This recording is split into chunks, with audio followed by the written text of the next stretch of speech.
How to be a good wife. Being a good wife is not easy, even if you have a near-perfect spouse.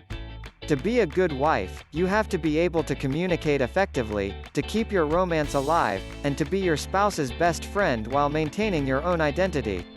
If you want to know how to do it, just follow these steps. 1. Being a good companion. Meet your spouse's needs without compromising your own. If they need more sex, then open your mind to the possibilities. If they need time with friends or time to pursue a hobby, then don't be possessive. They'll be happier, and they'll be grateful to you for your respect. You should meet their needs, or at least some of them, without doing anything that feels uncomfortable to you. If they want more sex, then consider having more sex with them, or think about why it doesn't appeal to you.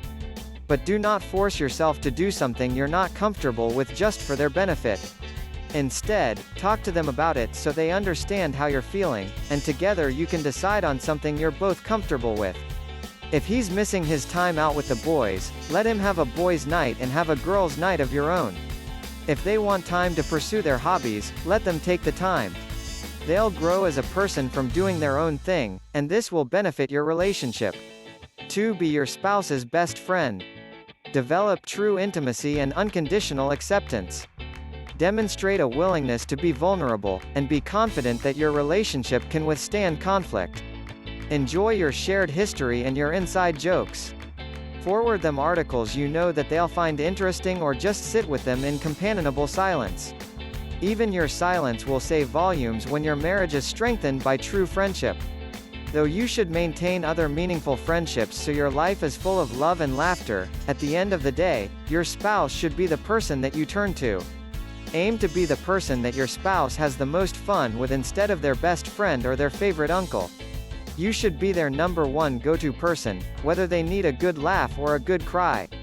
3. Create shared dreams. Never lose sight of the dreams that you share. Whether your dreams include retiring to a warm climate or taking a trip abroad for your 20th anniversary, embrace your dreams, talk about them, and take steps to make them happen.